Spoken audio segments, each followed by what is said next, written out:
What's up, guys? Jeff Cavalier, ATHLEAN-X.com. So today we're going to talk about whether or not, once and for all, your knees should be going past your toes when you squat. We've heard all kinds of advice here. What is the right advice? Well, let me demonstrate a couple scenarios here. First of all, we know knees over toes can look a few different ways. Number one, it can look like this. Okay? We're not talking about that. We'll get back to that in a second. That's a sissy squat. You guys should know how I feel about that. The next version would be something that looks like this, where your knees are clearly past the toes here. And then the last version is one where the knees aren't allowed to go past the toes. I sit back more, and I'm in this position here. Okay, now, which one is right? Actually, only one of them is really right. The first one we know is not. The second one is the one where we're often told not to do. And the third one is the one that we're actually told to do. Well, I'm going to flip it around for you, because the one that we should be doing is the one in the middle. You're supposed to let your knees go past your toes in a properly executed squat with proper biomechanics. Here's why. Let me pull out this band here for a second. And I'm going to bring in Jesse for a minute. Oh, sick. Does that mean I get another intro? No. We just get your hands in this. No Jesse in this. Hello, this is Jesse's hands. I didn't mean a hand intro. I just said your hands. That's it. Oh. Demo. How about a hand demo? That's okay. all. So let's pretend that this is your knee right here. All right? This is your femur from the top. This is your tibia from the bottom. All right? Now, we put the patellar tendon over the top here, right? And what we do is, if we were to squat with just the knee doing the motion here, right, moving forward like I was doing before, you can see that there's a lot of tension placed here in the middle of this band, right? We don't want that, because that's compressing downward on to the kneecap, giving you like that shooting, stabbing pain that you're familiar with if you have any type of discomfort when you squat. If I were to go the other way, and I were to just go back and sit back at the hips, once again, I've created a whole hell of a lot of tension here, right here in the middle. But if I'm in this position, right, I've created some backwards motion here to recruit my hips and glutes, which we'll talk about in a second, is so important.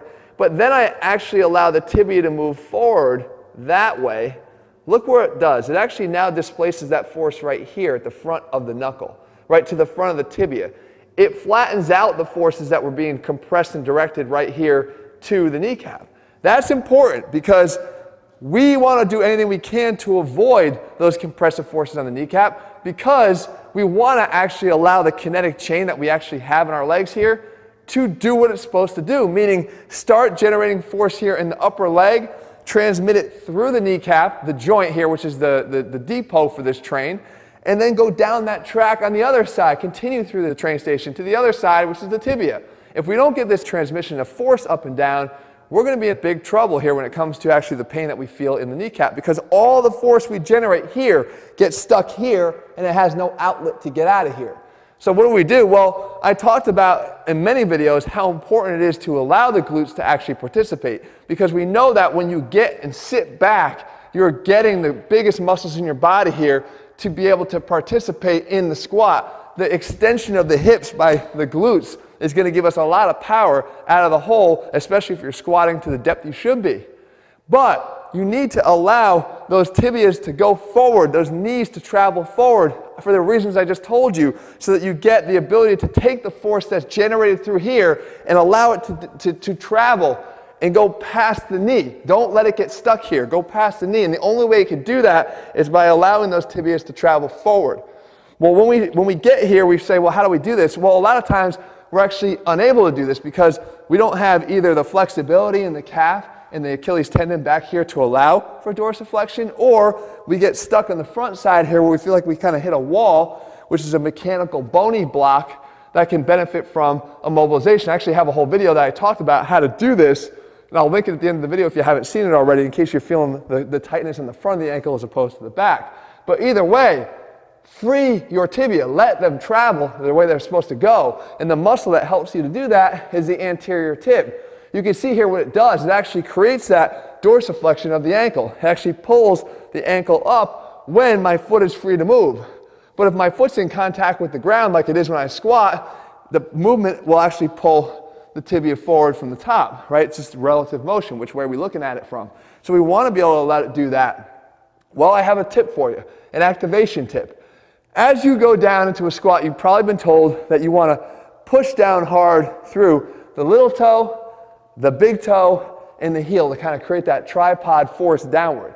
I'm going to disagree with that. I think that you should be pushing down through the midfoot, which is this black lace right here, the last lace on my shoe. Through here, push down on the outside, the inside, and the heel, but let these toes move. And if you actually pull up on your toes as you go down while keeping contact with the midfoot and the ground, you're actually going to facilitate this anterior displacement of the tibia. You're going to give yourself some of this dorsiflexion, which will relieve the kneecap from the stored up force that's causing all the knee pain. You're going to connect that kinetic chain.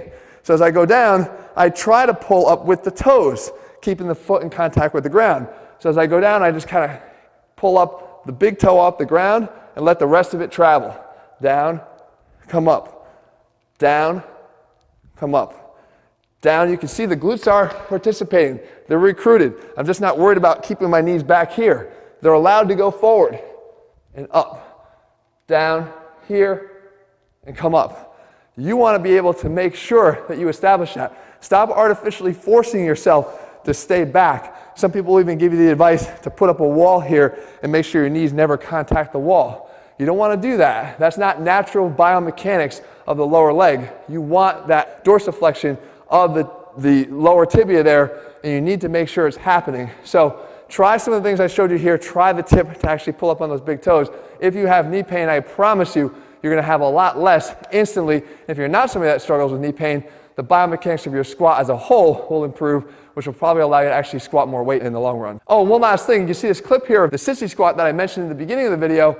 This is forward knee travel over the toes. However, it is completely opposite than what we're trying to talk about here. This is undesirable knee forward movement. We're talking about putting ourselves in this position here. We're actually in plantar flexion at the ankle, not in dorsiflexion. We're in plantar flexion and then trying to get this knee travel forward. That's a completely separate biomechanical movement pattern than what it is we're trying to get. That causes a whole hell of a lot of pain and discomfort in these. I couldn't even demonstrate one for you guys. I love you so much, but I couldn't even demonstrate one because I already felt like my knees are going to explode. Don't do the sissy squat. Guys, I hope you found the video helpful. If you're looking for complete programs where we lay out the biomechanics of the exercises and why we choose them, because it matters, as you see. It's not just what you're doing, it's how you do them that matters the most. They're all laid out step by step in all of our programs over at ATHLEAN-X.com. If you found the video helpful, leave your comments and thumbs up below. Let me know what you want me to cover. If you haven't already done so, guys, make sure you click subscribe and turn your notifications so you never miss a new video when we put one out. All right, guys, see you soon.